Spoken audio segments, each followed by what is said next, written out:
갚는 얘기 할 거예요. 81번에서. 저당의 상환이라고 부릅니다. 돈을 갚아나간다는 건 결국 내가 꾼 원금과 이자 갚는 거죠.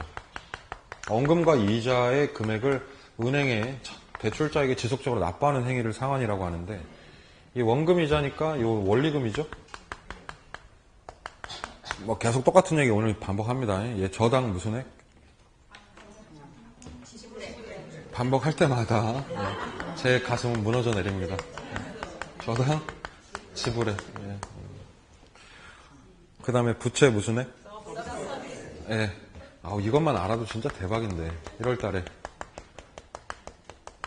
아니 그러니까 이게 저당 지불액 부채 서비스액이 7월달에도 헷갈려요. 7월달에도. 그래서 이 한 놈은 내가 죽인다 이런 생각으로 공부하셔야 돼요. 용어만 알아도 진짜 편하거든요, 공부가. 상환에 대한 설명 드릴 건데, 아까도 말씀드렸지만 분할 상환이라는 것도 있고 거치식이라는 것도 있죠. 근데 우리 시험의 대부분은 분할 상환이다. 분할 상환. 책에 보시면은 그게 어디냐, 5번 동그라미에 있습니다.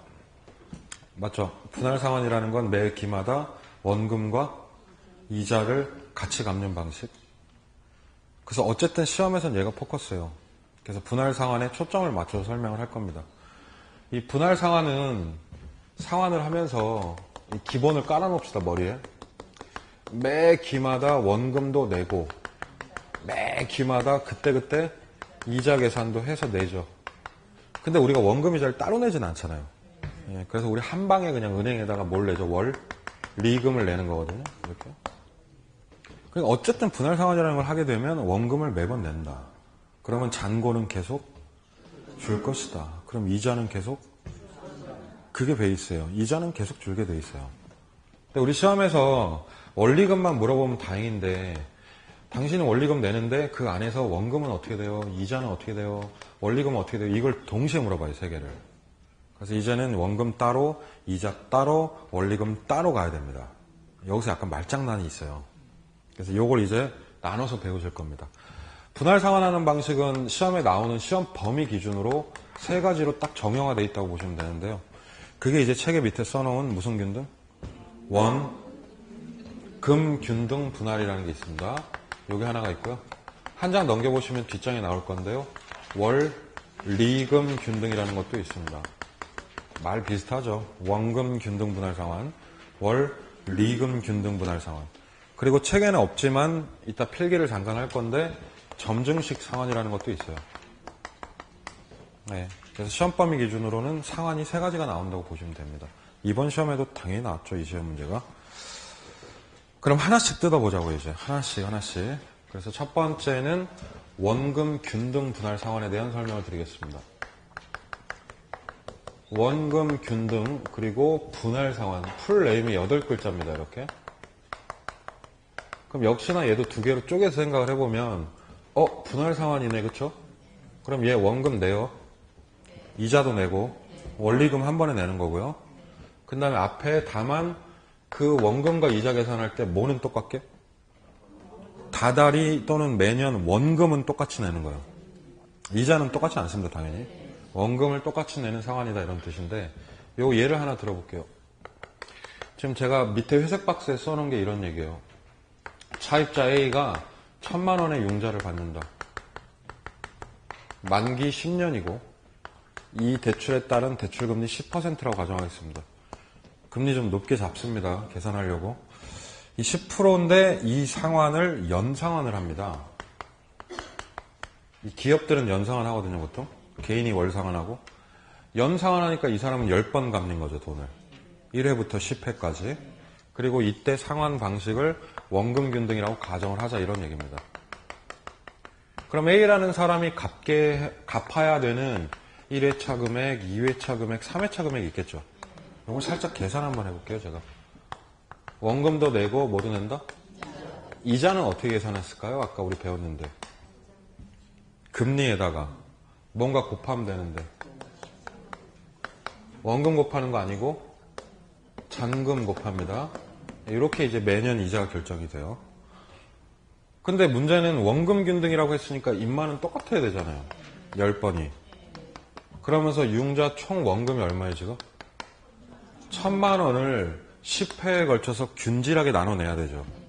그럼 뭐 이렇게 나누면 되지 않습니까? 네. 그래서 얼마씩? 100만 원씩 10번을 내면 되는 방식이에요. 그래서 원금균 등에서 원금액을 구하는 방법은 융자액을 상환 기간으로 나눈다. 그러면 100씩 나가요, 원금이. 그래서 1년 기말에 100, 2년 기말에 100, 3년 기말에 100 합쳐서 주르륵 1000만 원 이렇게 되는 거죠. 그럼 그때그때 이자가 붙겠죠? 이자는 1회차 이자 어떻게 계산하죠? 1회 잔고는 원금이죠. 네, 1000만 원 곱하기 10%에 하면 되죠. 그럼 100만 원. 그럼 이 양반은 1년 기말에 내야 되는 월 리금이 200. 그럼 200 내면 끝이에요. 이렇게. 그리고 이제 이번 시험에도 2회차를 구하라는 게 나왔었는데 2회차 이자 구할 때는 잔고가 그렇죠. 100을 갚았으니까. 그럼 900의 10%다. 그러면 90만 원. 그럼 당연히 납부액은 190. 얘는 이제 두 번 갚았으니까 800. 800의 10%. 그럼 뭐 보나마나 80, 70 이렇게 가지 않겠습니까? 그럼 얘 180이 되죠. 이게 원금균등 상환의 특징이에요. 뭐는 똑같다. 원금은 똑같은데 이자는 줄죠. 자, 원금을 똑같이 내는데 이자가 줄다 보니까 원리 금액이 이렇게 줄어들게 되는 이런 상황이죠. 한 장 넘겨보시면은 그 표가 지금 이거예요. 제가 그린 거. 그렇게 회차별로 원금, 이자, 원리금이 따로 나오죠. 이 표를 뭐라고 부르냐면 상환조견표라고 부릅니다. 상환조견표. 상환의 조건을 보는 표다 이런 얘기고요. 이 뭐랄까 명세서죠. 명세서. 회차별 명세서. 그게 이제 원금균등인데 이걸 갖다가 이제 제가 그림으로 그리면서 말로 설명을 들어갈 거예요. 그 밑에 보시면은 그림 보이시죠? 42페이지에 그림에 네모 나온 거 있죠? 네, 그거 한번 그려볼게요, 제가. 그럼 이 녀석은 원금균등은 일단 뭐가 똑같아야 된다? 이 흰색 네모를 원금이라고 보시면 되겠죠. 예. 그래서 원금이 균질적으로 10회가 납부가 됩니다. 이렇게. 그럼 그때마다 뭘 해야 돼요? 그때마다 이자 계산을 해야 되죠. 그렇죠? 근데 이자는 언제가 제일 크다? 첫 해가 이자가 제일 큰 이유는? 자, 아니죠. 잔금이 많아서라고 하셔야죠.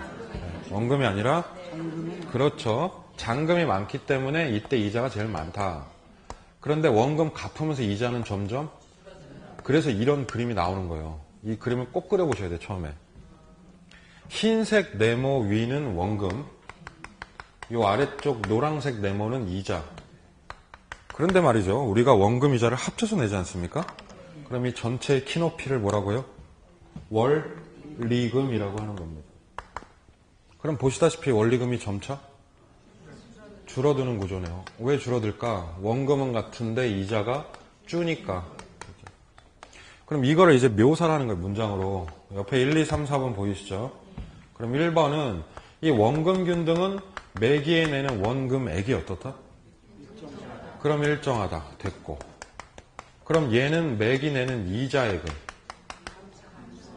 분할 상환이니까 이자는 생각할 거 없이 감소해요. 원금 똑같고 이자 준이 두 개를 합친 3번 동그라미 별표. 3번 동그라미만 별표. 원리금은 지속적으로 감소. 이 되시죠, 이 말이. 그럼 얘를 뭐라고 하냐면 이게 중요한데 얘를 원리금 체감식이라고 부릅니다. 이 말이 우리 앞으로 공부할 때 가장 어려울 거예요, 아마. 헷갈려요, 어렵다기보다는. 원금균등 상환을 원리금 체감식이라고 부른다. 굳이 이렇게 부를 필요 없는데 이렇게 불러요. 골 때리게.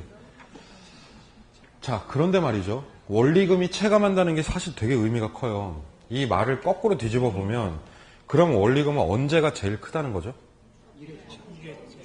체감이란 얘기는 첫 번째 이빠이란 얘기 아니에요. 그래서 이게 이 상환의 결정적 단점이에요. 생각해보면 내가 대출을 받았습니다. 그럼 대출을 받고 돈 언제 제일 많이 갚아요? 1회차 이거 어떻게 해 이걸. 돈 없어서 대출 받았는데. 그래서 부동산 대출에서는 이 방식을 많이 쓰지는 않는다는 얘기예요. 사실상 쓰기 어렵죠. 그래서 우리 4번 동그라미 보시면 단점이라고 되어 있을 거예요, 아마 책에. 그래서 얘는 초기 상환 부담이 어때요? 너무 크다는 거죠. 그래서 현실에서는 적용을 많이 못하지만 시험에서는 꼭 나오는 것 중에 하나예요, 이게. 근데 단점만 있지는 않을 거 아니에요. 밑에 우리 장점이라고 하나 적을까요, 손으로? 그럼 생각해 봅시다. 이게 장점이 뭘까? 장점이 뭘까요, 얘가? 왜 초기 부담이 크냐면 초기에 원금을 어마어마하게 까고 있기 때문에 그래요. 그럼 그 얘기인 즉슨 잔고가 굉장히 일찍 깎이게 되는 거죠. 그러니까 얘를 10년 계산을 해보면 얘가 이자가 제일 싼 거예요, 결국. 빚을 갚을 때 원금을 빨리 갚는 거니까. 그래서 장점은 전체 이자액이 가장 작음이 장점입니다. 전체 이자액이 가장 낮다, 싸다 이런 얘기예요. 그럼 누가 이런 대출을 받을 수 있겠는가? 대출을 받고 초장에 이 보릿고개를 버틸 능력이 있는 사람들. 리면 대출을 안 받지 않을까요? 자, 어쨌든 그러니까 초기에 버틸 여력이 있는 사람들이 받는 거예요. 그러니까 저 같은 젊은 계층 사람들이 받기엔 좀 힘들어요, 이거. 네, 뭔지 아시겠죠? 이게 무슨 균등이다? 금 균등 분할 상환입니다. 원리금이 어떻게 되는 방식? 감식. 야, 벌써 헷갈린다. 이거 하나 배웠는데. 원리금 감소. 이게 이제 결정적으로 헷갈리는 게 두 번째 놈이 등장하면서부터입니다. 두 번째 이름이 어떻게 되죠? 원금이 아니죠. 원리금 균등입니다. 아, 이게 이름이 이러네. 원리금 균등 분할 상환이라고 불러요. 이제 이름에서 느끼는 느낌 자체가 원리금이 똑같다 이렇게 보죠. 요게 이제 담보대출에서 써요. 부동산에 제일 많이 써요, 얘가. 얘는 뭐냐면 얘는 원리금이 빨간색이에요, 지금. 그럼 이 빨간색은 완전히 똑같아야 돼요. 언제까지? 만기까지. 그렇죠. 그래서 전체 높이가 불변이에요.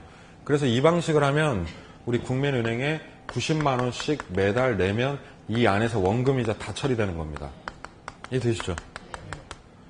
은행에서 내라고 하니까 내는데 문제는 이 안이 난리가 납니다. 원금도 계속 변하고 이자도 계속 변해요. 그게 시험 문제죠.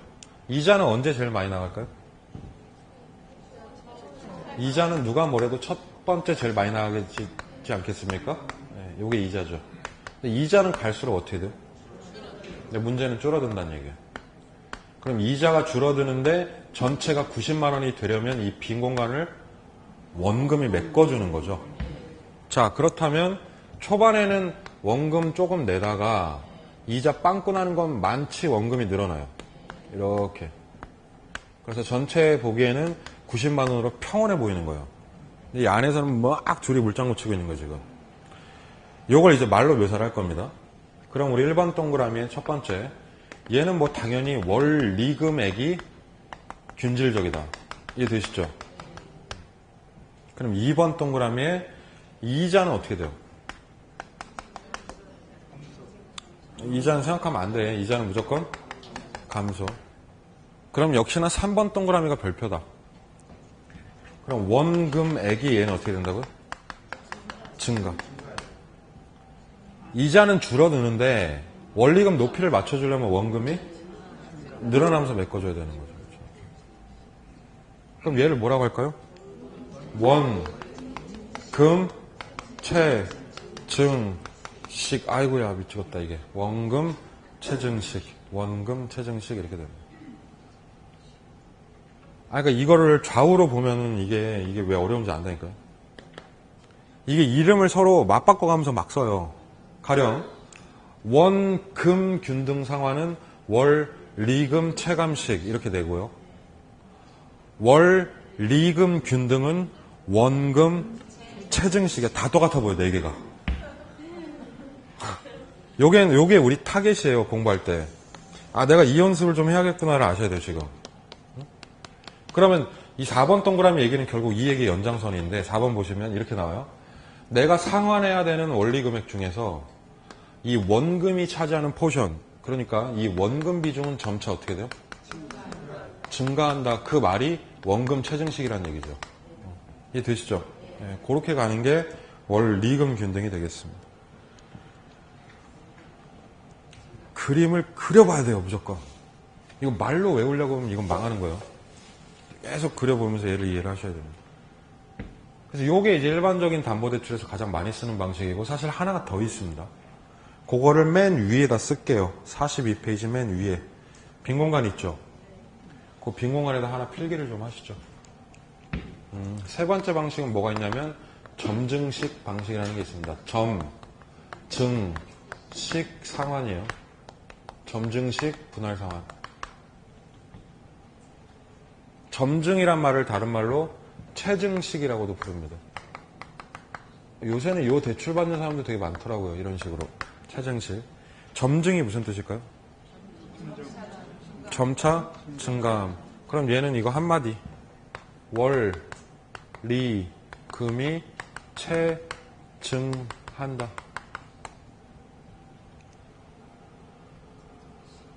원리금이 체증한다는 얘기는 납부하는 금액이 점점 늘어난다는 얘기니까 바꿔 말하면 언제가 제일 작다? 그렇지 않을까요, 얘는? 얘는 초기가 가장 작다가, 그만 쓰셔도 돼요, 이제. 초기에 작다가 계속해서 늘어난다는 얘기 아니에요, 이렇게? 그럼 이렇게 되는 거죠, 이제. 그럼 이 방식의 장점이 바로 나오지 않나, 지금? 얘는 대출받고 1회차 금액이 어때요, 가장? 자, 장점 쓰시면 초기 부담이 낮다. 그렇죠. 초기 부담이 뭐 지금 설명드린 세 가지 방식 중에는 뭐 가장 낮다 이렇게 보셔도 무방하죠. 초기 부담이 낮음. 초기 부담이 낮음. 그럼 이거 주로 누가 많이 쓸까요? 대출 초기에 돈이 많이 없는 사람들. 맞죠? 근데 서민들 중에서도 특히나 이 방식은 좀 젊은 사람들이 많이 쓰는 방식이에요. 20대 뭐 후반에 결혼했는데 맞벌인데 이때 돈 별로 없잖아요. 다만 미래소득이 좀 보장이 되는. 그래서 그런 젊은 근로자들이나 혹은 시험에 신혼부부 얘기도 몇 번 나왔습니다. 근데 결론은 어린 것들. 그렇죠? 주로 젊은 계층들. 그런 사람들이 많이 쓰는 방식이다 이렇게 이해하시면 되죠. 그러나 이 방식은 단점이 딱 보이지 않나요 지금? 처음에는 좋았지. 근데 문제는 이 방식은 초반에 원금을 많이 내어왔네요. 많이 안 낸단 말이죠. 그럼 결국엔 이게 나중에 이자 폭탄이에요. 그래서 얘는 이자 지급액이 가장 많은 방식이에요. 그럼 자, 우리가 이걸 썼으면 뭘 느껴야 되냐면, 아, 이 녀석은 1번하고 반대구나 그걸 느껴야 돼요.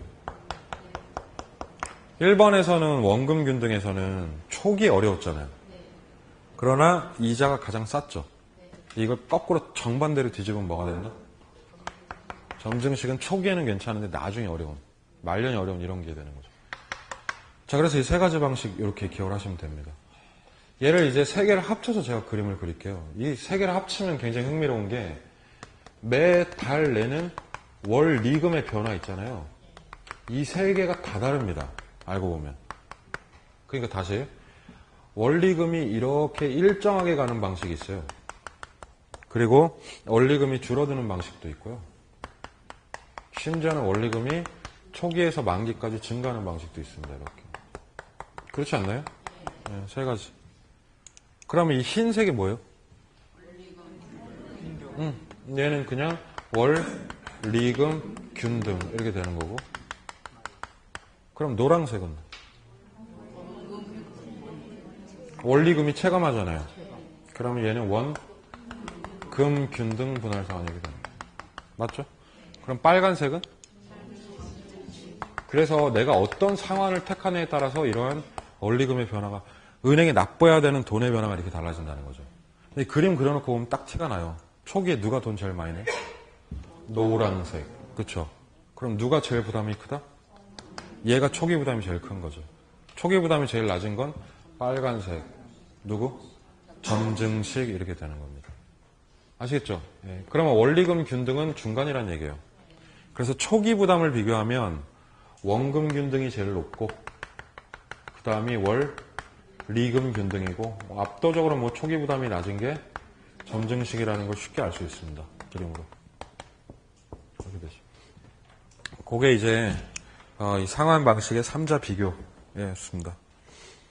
뭐 오늘은 그렇게 대충 감을 잡고 그림을 좀 그려보시면 좋고 공부하실 때 이제 앞으로 여기에 살을 붙여가면서 좀 배우실 겁니다. 주택담보대출의 마지막 테마가 84번에 나오는데요. 마지막 테마 말씀드리겠습니다. 일반 저당과 뭐라고 써져 있죠? 역저당이라고 부르는데 이 역저당을 소위 역모기지론이라는 표현을 많이 씁니다. 그래서 일반 담보대출이라는 것과 그리고 역저당의 차이를 얘기할 텐데요. 여기서 아주 중요한 용어를 가르쳐 드릴 거예요. 밑에 빈 그림이 있죠? 빈 공간이 있죠? 밑에. 이 빈 공간에 제가 그리는 그림 좀 그리실래요? 밑에 이미 그림이 그려져 있잖아요. 그 밑에 추가 그림을 그리란 얘기예요, 지금. 일반 저당이라고 쓰세요. 그림을 양쪽으로 그릴 건데 이게 완전 중요합니다. 그러니까 아주 잘 그리셔야 돼요. 그렇게 중요하면 네가 그려놓지 마. 죄송합니다. 네, 제가 깜빡했습니다. 사과를 깊게 드립니다. 네, 도와주십시오. 조금만. 원을 2개 그릴 거예요. 이렇게 왼쪽 오른쪽. 왼쪽은 누구 자리냐면 내 자리예요. 나, 차입자, 나. 그리고 오른쪽은 은행. 둘이 뭐 할 거냐면 대출 계약할 거예요, 이제. 그럼 나랑 은행이랑 대출 계약을 하면 내가 은행에 뭘 제공해야 돼요? 담보. 그럼 은행은 담보에다 뭘 때린다? 저당권. 근저당 설정을 하죠. 오케이. 그러면 대출이라고 하는 건 내가 은행에 저당권을 주는 거랑 똑같은 거예요. 그럼 은행이 저당권자가 되는 거죠. 네. 여기 저당권이라고 쓰시면 돼요, 이렇게.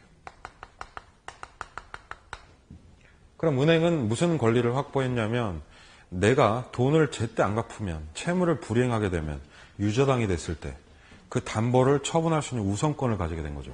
네, 그게 저당권의 의의죠. 그럼 은행은 이 담보에 대한 저당권 확보를 하는 거예요, 일단. 근데 이게 지금 담보대출이라고 했으니 은행이 저당권 권리만 있는 게 아니에요. 또 뭐가 있냐면 은행은 채권자가 되는 거죠. 그러니까 내가 갚는 돈을 따먹을 수 있는 권리가 있는 거죠. 예. 그게 바로 우리 개론에서는 원리금 수취권이라고 불러요, 그걸. 원리금을 수취할 수 있는 권리다? 이건 민법적으로 채권입니다. 네. 그러면 이게 진짜 중요한 얘기라는 게 이 포인트인데 결국 은행이 주택담보대출을 하면 가지는 권리는 총 몇 개? 2개인 거예요. 하나는 무슨 권과? 저당권과 하나는 수취권. 그러니까 다시 민법상 저당권과 채권을 가지게 되는 거죠. 그럼 이걸 묶어서 우리 개론에서 지속적으로 이걸 묶어서 저당 채권이라고 부를 거란 말이에요.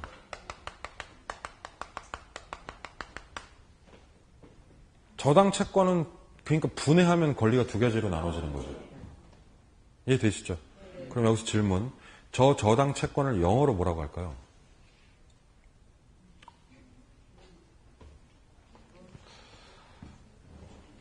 되도 않는 질문을 한다는 표정들이시네요. 네. 그렇죠. 이 저당 채권을 영어로 모기지라고 부릅니다. 모기지. 모기지. 이 모기지가 한문인 줄 알고 계신 분이 있으시죠. 모기지는 차이니스가 아니라 잉글리시입니다. 네, 모기지. 이게 모기지라고 쓰는데 여기 쓰지 마세요, 이제. 이게 영어로 M, O, R, T, G, H 이렇게 씁니다. 그러니까 얘는 엄밀히 말하면 모기지가 아니죠. mortgage 이렇게 되죠. 예. 리을 받침을 넣어야 맞죠? 예. 우리 편의상 모기지 하는 거예요. 안에 T가 들어가는데 이 T 읽으면 안 돼. 모트기지라고 그러면 안 돼, 이거. 그럼 이 모기지가 뭐냐? 아니, 모기지가 뭐냐면요. 내가 담보 주면은 은행이 거기다 설정하는 권리를 모기지라고 하는 거예요. 그럼 그 권리는 4글자로 뭐라고 하죠? 저당 채권. 이거 반드시 외우셔야 됩니다, 이걸. 네. 모기지 그러면 이게 저당 채권이란 뜻이에요. 그럼 우리가 제일 많이 쓰는 말이 뭐냐면 모기지 론이란 말이에요. 맞죠? 이게 무슨 뜻이에요, 그러면? 주택에 저당 잡히고 대출 받았다는 거 아니에요. 그래서 모기지론 그럼 얘를 주택담보대출 이렇게 부르는 거예요. 모기지론 이런 말을 늘 쓴단 말이에요, 우리가. 그게 이제 주택담보대출을 뜻한다. 이렇게 보시면 됩니다. 이 그림이 아무것도 아닌 것 같지만 뒤에 모든 이론의 가장 베이스 배경입니다, 얘가. 이 모기지란 말과 저당 채권에 대한 완벽한 이해를 해야지 뒤를 깔끔하게 이해할 수 있어요. 네. 아주 중요한 필기를 하신 겁니다, 지금. 그러면은, 자, 그 윗그림으로 올라오세요, 이제. 거기 그림 있죠? 그 그림 설명을 할 건데, 우리가 일반적으로 말하는 일반 모기지. 그러니까 일반 대출 구조가 있는데, 걔를 먼저 설명드릴게요. 이건 안 해오셔도 이해가 될 거예요. 우리가 국민은행에서 3억 대출을 받습니다. 그럼 그 3억 원을 수령할 때는 한 번에 받는다, 나눠 받는다? 맞나요? 그럼 한 번에 받죠. 그럼 요거 일시불 대출이라고 할게요. 네, 말 되죠? 일시불로 대출 받는데 이 돈을 갚을 때는 어떻게? 나누어 갚는다. 오케이. 그럼 이거 분할 상환이라고 합시다. 네. 그래서 나눠서 돈을 갚게 돼요. 분할로 갚죠. 그래서 만기까지 돈을 쭉 갚을 건데 그러면 만기로 갈수록 잔금이 는다, 준다. 잔금이. 돈을 갚는다고 했잖아요, 지금. 그럼 만기로 갈수록 잔고가 주는 거 맞죠? 돈을 거의 다 갚고 있는 거죠, 지금. 근데 진짜 만기가 빵 되면은 요 타이밍에 와서 내가 담보 잡힌 주택을 어떻게 하는 거예요, 이제? 소유하신 겁니다. 빚을 다 갚으신 겁니다. 그럼 이 5년이 이 주택은 누구께 돼요? 내게 되는 거죠. 이때 삼겹살 파티 할 거 아니에요. 다 갚았어. 다 갚았어. 둘째가 생기기도 합니다, 이러면서. 예. 주택을 소유하게 되죠. 만기로 가면. 그러면 문제는 이게 일반 대출 구조는 이해가 되는데 얘를 이제부터 제가 잡고 뒤집을 거예요, 거꾸로. 좌우를. 거꾸로 갈 거라고, 거꾸로. 그럼 걔를 뭐라고 한다? 역이라고 하는 거예요. 그래서 이제는 역저당이라는 걸 설명을 드릴 겁니다. 얘를 이제 역모기지론. 이 역이 리버스예요, 영어로. 그래서 얘를 리버스 모기지라고 하는데 이 역모기지론이 뭔지를 설명을 드릴 거예요. 자, 얘도 이름에 모기지 론이 붙었으니까 이건 주택담보대출이라는 얘기예요. 근데 그 형태가 어떻게? 네, 그래서 이걸 그대로 반대로만 바꿔주면 돼요. 그럼 대출이 이루어질 때 일시불로 대출 안 하겠네, 얘는. 그렇죠? 주택을 저당 잡히고 대출액을 받는데 이놈아의 대출액을 얘는 나눠서 받는 겁니다. 그래서 동그라미가 먼저 나오죠, 이렇게. 그럼 얘는 분할 상환이 아니라 분할 대출을 받는 겁니다. 뭐 예를 들면 한 달에 월 200만 원씩 대출을 받는 거예요. 주택담보 잡히고. 그러다 만기까지 돈을 쓱 받아요, 이렇게. 그러면은 계속 은행에서 받으니까 잔금이 어떻게 되겠어요? 쌓이지 않겠습니까, 이렇게? 그럼 증가한다, 감소한다? 늘어나게 되는 거죠. 이해되셨죠? 그럼 만기 어떻게 하는 거죠, 이제? 약속 만기가 되면 이 주택을 소유하는 게 아니라 당신 담보 잡힌 주택을 팔아요. 팔아서 이 빚을 다 갚는 거예요, 한 번에. 한 번에 갚는 거예요. 그러면 일시불로 뭐가 된다? 상환이 되는 거죠, 그렇죠? 이게 뭐 그런 거 아니에요, 그러니까? 집을 전당포에다 맡기고 그 집값을 나눠 받는 거예요, 돈을. 그러니까 만약에 3억이야, 집이. 그러면 이 3억짜리 주택의 저당을 설정하고 이 쫙 받는 돈이 3억 원이 되게끔 나눠 받는 거죠, 돈을. 그러니까 이 방식의 역저당 방식은 이미 집이 있는 사람들이 쓰는 방식이에요. 근데 바꿔 말하면 집밖에 없는 분들이. 그게 누구겠어요, 대부분? 그렇죠, 우리 어르신들, 고령자분들께서 매월 대출을 받는 거예요. 월 200만 원씩. 이게 무슨 돈이죠? 생활비죠, 생활비. 생활비 쪽으로 대출을 받는 방식이다. 이런 대출 상품이 굉장히 많습니다, 생각보다. 뭐 삼성생명, 무슨 생명마다 다 있어요. 그리고 심지어는 이 대출을 국가에서 팔아요. 그게 바로 이제 주택연금이다, 이겁니다. 주택연금 들어보셨죠? 네. 뭐가 붙어요? 이게 왜 연금이에요? 네, 금액을 연속 지급하니까 그렇습니다. 그런데 이 이름을 굉장히 잘못 졌다고 생각해요, 저는. 이렇게 이름을 붙여놓으니까 우리 어르신들이 이게 무슨 기초노령연금인 줄 아시는 분들이 많아요. 절대 아닙니다. 그렇죠? 이거는 공식 명칭이 주택담보노후연금이거든요. 근데 주택담보노후연금식 대출이라는 뜻이에요, 이게. 다시. 그러니까 주택연금은 뭐다? 모기지론입니다. 모기지론인데 일반 모기지랑은 조금 다르게 돈을 거꾸로 받는 거죠. 연속으로 돈을 받다 보니까 그래서 얘를 연금식 대출이라고 하는 거예요.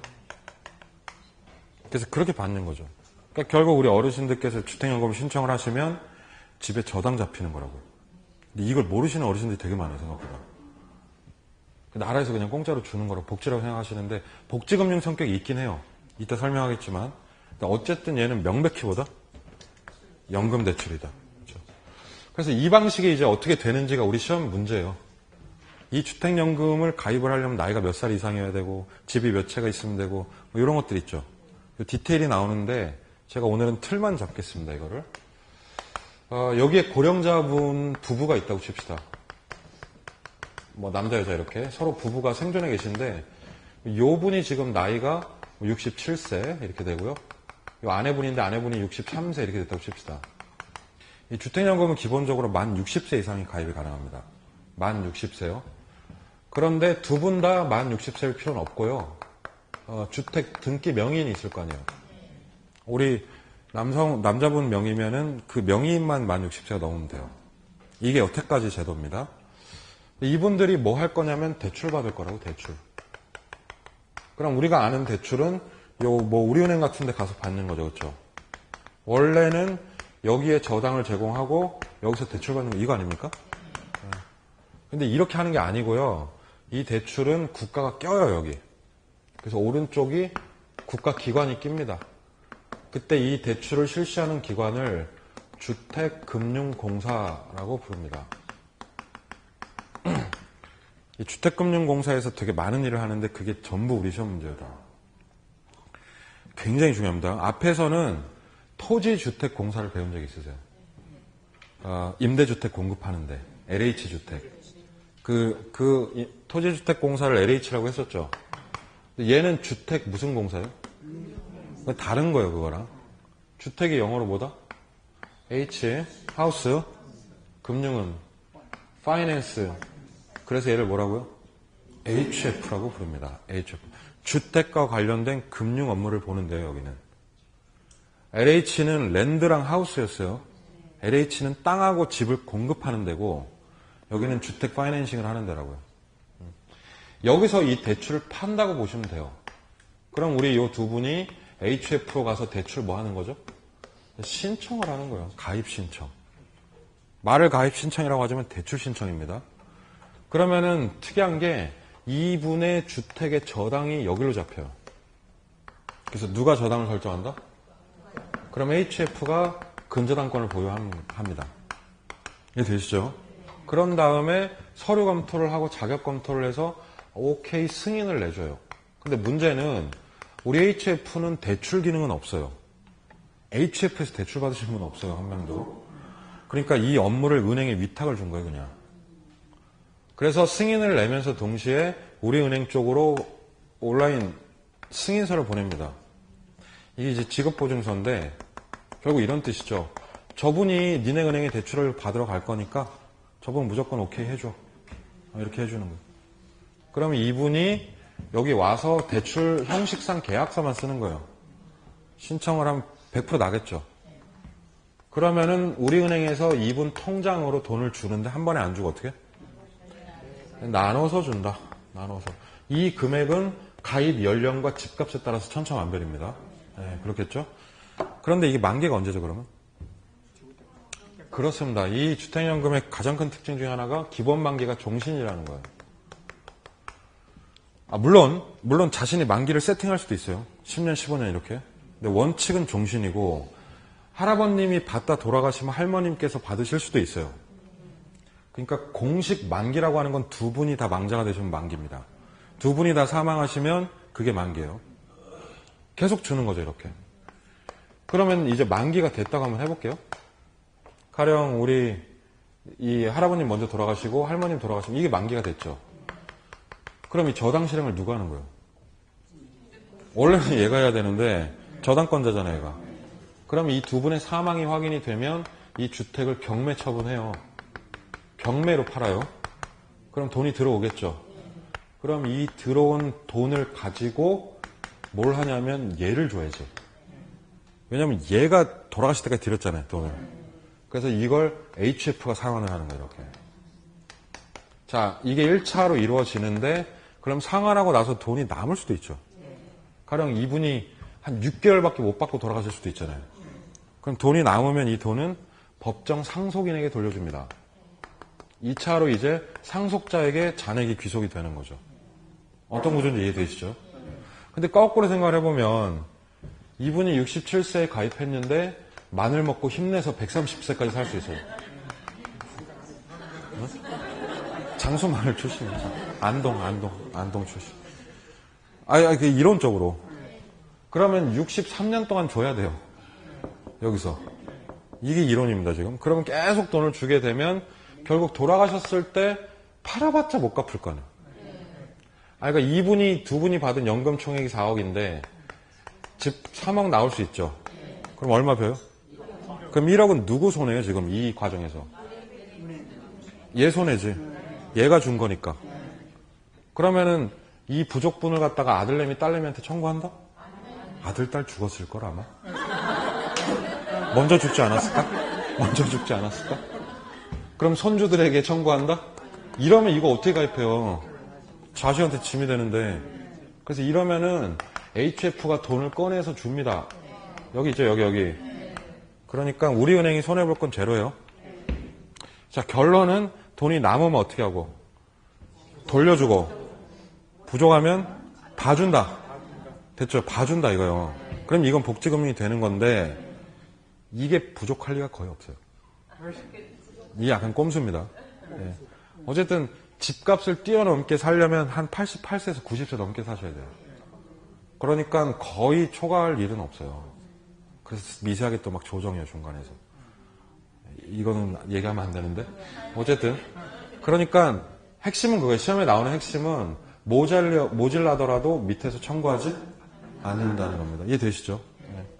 이렇게 되면서 이제 돌아가는 거예요. 그러니까 HF가 껴있으니까 우리은행은 이 두 분을 믿고 대출하는 게 아니에요. 여기 지급보증 받고 대출하는 거죠. 근데 이런 상황이 있을 수가 있다. 60세에 가입을 하셨는데, 2달 받다 돌아가셨어요. 5억짜리 집인데. 그러면 여기서 경매가 되죠. 그럼 요게 저가 경락, 그러니까 싸게 팔릴 거 아니에요. 그럼 아들내미가 보기에 이거 손해인데? 이러면 2달을 현찰로 갚아버리면 돼요. 그럼 집은 컴백. 이게 집을 뺏으려는 제도가 아니잖아요. 그러니까 일단 기본적으로는 현금 상환이 된다, 안 된다? 무조건 돼요. 또는 이분이 생존해 계시는데 1년을 받은 거예요. 근데 계산해보니까 삼성생명께 난 것 같아.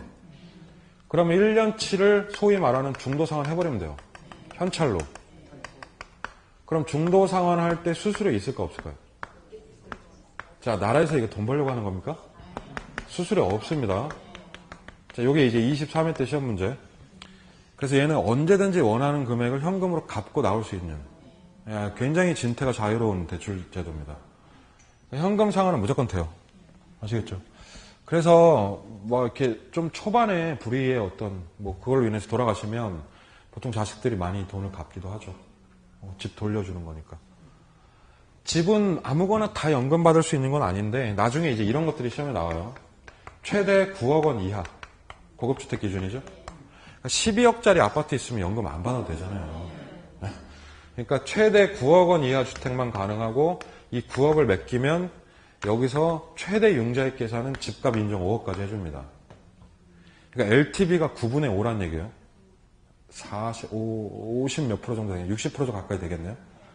그래서 이론적으로 이 5억 원이 최대액이고 이걸 나눠서 받는 거예요. 기대수명 계산할 때는 이분이 85세까지 산다고 가정하고 연금액을 산정합니다. 다르게 말하면 86세가 되면서부터는 더 많은 돈을 받게 될 수도 있는 거죠. 그렇게 되는 거예요. 그래서 대상주택 웬만한 건 다 돼요. 뭐 다세대 단독 연립 아파트 주상복합 이런 거 다 되고.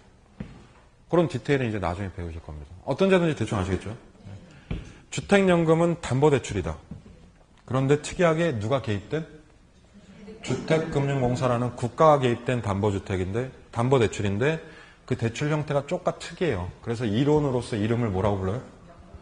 역자당 혹은 영목이지론이라고 부르는 겁니다. 그렇죠? 그게 43페이지 위에 표까지 설명드린 내용입니다. 우리 시험 문제는 주택연금에서 나와요. 그거 나중에 자세히 배웁시다. 자, 마지막으로 그럼 쉬었다가 85번하고 오늘 수업은 86번까지 배우시고 끝내겠습니다.